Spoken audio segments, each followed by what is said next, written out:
All right, look, I'm a little bit late on this one.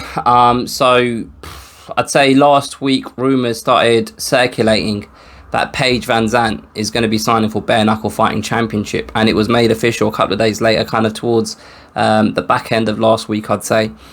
And it came as a bit of a shock to me personally.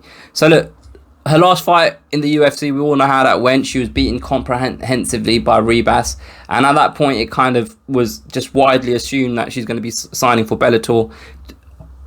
Oops, shouldn't really burp like that when I'm recording, but we'll carry on. It was widely assumed that she'd be signing for Bellator because her husband's there. So when the kind of rumours started kind of circulating last week that no, actually she's going to Bare Knuckle Fighting Championship, it was like, what the hell? What is she playing at? Do you know what I mean? Like, Bare Knuckle Fighting Championship, Paige VanZant. It just seems like the most oddest match. Like, it doesn't seem like they mesh together. Do you know what I mean? It just seems like the most weirdest decision. And then further news broke that apparently it's a multi-fight deal, and there's loads and loads and loads and loads of money attached to it. So it started making more sense.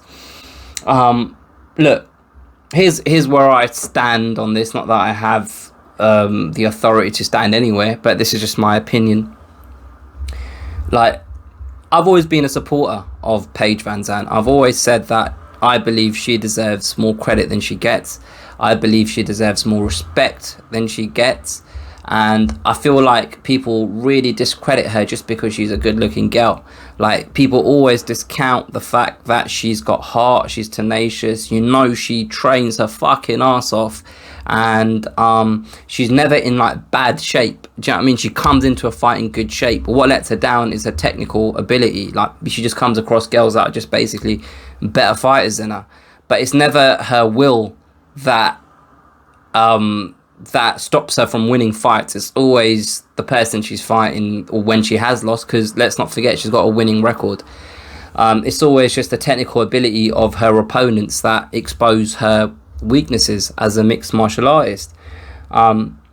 Also, as a fan of combat sports in general, I feel like I don't just speak for myself. I feel like I speak for all fans of combat sports when I say that we love to see when fighters are able to find revenue streams outside of fighting, and they're able to find sponsors, and they're able to kind of do ads and use their personality, and in Paige VanZant's case, her looks, to help her earn cash outside of the octagon.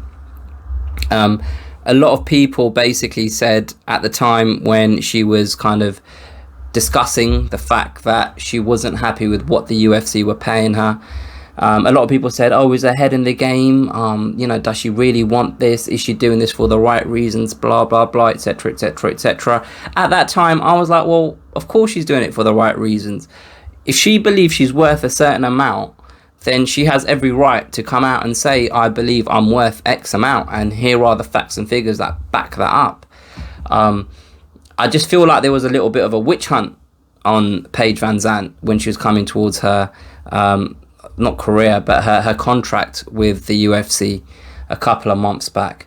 And I just annoyed me when other female fighters were getting on her for, you know, doing ads and for kind of being a girly girl outside of just training and fighting. Do you know what I mean? And they were kind of looking down on her as a martial artist, and it's a similar sort of situation that Valerie Lareda in Bellator's in at the moment, where people look down on her because she does her TikToks and she dances about and she poses in bikinis and stuff like that. But it doesn't mean that she can't fight.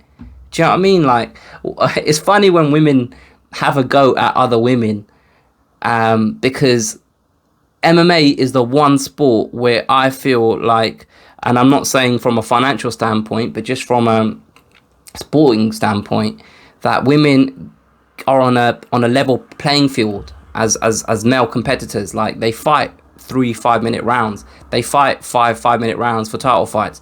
If you look at women's boxing still do 2-minute rounds. Do you know what I mean?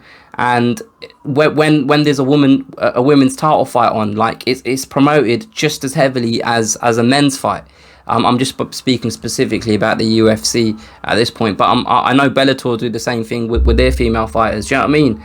So in a environment where women are being treated equally by the organizations as the men are, and I'm not saying that they get paid equally, I don't know those details, I'm just saying from a sporting and a promotional standpoint, they're getting exactly the same treatment as the blokes do. I just found it funny that women within the sport were having a go at their fellow competitors because those women had found ways to make money outside of just fighting. But I've gone off on a tangent there. Her signing for BKFC, it kind of, like, look, I'm not going to say I'm disappointed. I'm just going to say that I kind of felt like she is a very serious person when it comes to mixed martial arts, and she was dedicated to improving and becoming the best mixed martial artist she can be. BKFC is a little bit of a circus show. Now, from BKFC's standpoint, this is probably the first legit fighter that they've signed. Now, I know they've had people like Lobov, they've had Paulie Malignaggi, they've currently got Hector Lombard. But all of these people that I've named are people at the end of their career in their actual discipline, and they've gone to BKFC as a kind of last stop before they retire, it almost seems like. This is a woman who is in her prime, and she commercially or kind of her profile is as big as it's ever been. It's not someone at the end of a career. Now, you can't knock someone for taking a deal that is paying them more money in one place than it is in another, for example. So I'm assuming Bellator couldn't match what BKFC were offering her in terms of a contract and you know, a purse per fight, for example.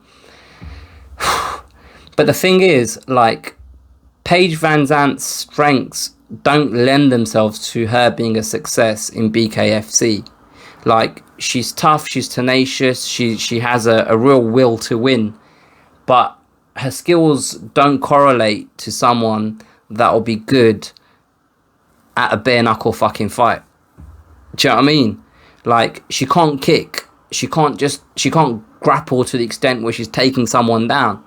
And where she kind of she doesn't let herself down, but where her skills don't match up to the people that she's been fighting in the UFC is her striking, is her boxing, effectively. So you could spin this and say, look, maybe she's doing this to kind of improve her boxing skills and whatever. Like, I mean, you can say what you want, and I'm not saying that she shouldn't have taken this deal, but what I am saying is I don't, from a competitive standpoint, I don't know whether I agree with myself from a couple of months ago, from when I was saying, cut her some slack, give her a break. You can tell she's serious about being a mixed martial artist. You can tell she's dedicated. You can tell she trains hard. You can tell she puts her all in it.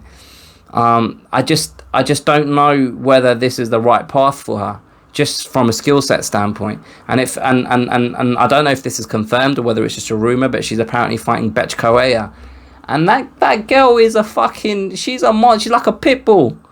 Do you know what I mean? Like, she won't take a backward step, and she's got a good chin. I know Ronda Rousey knocked her out that one time, but does Paige hit us? Like, has she got the power to knock Betch Correa out?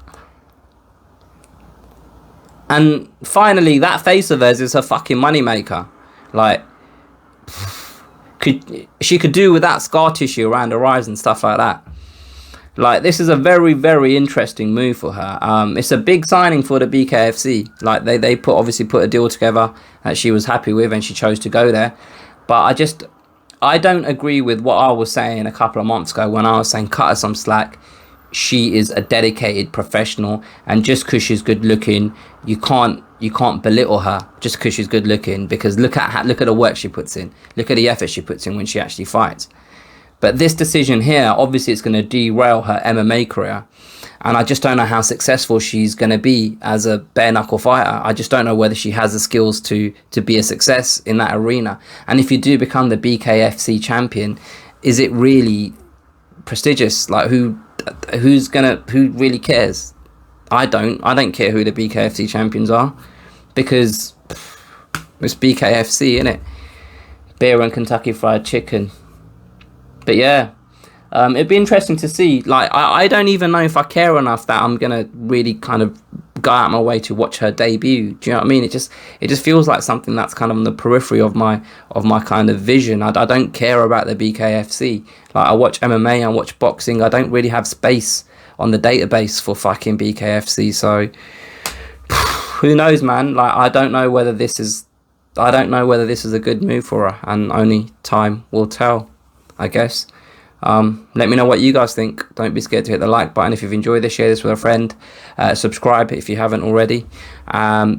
Put your comments below. I'll come back to you if I think you've made a well-formed opinion in the comment section. And yeah, I'll catch you guys on the next one.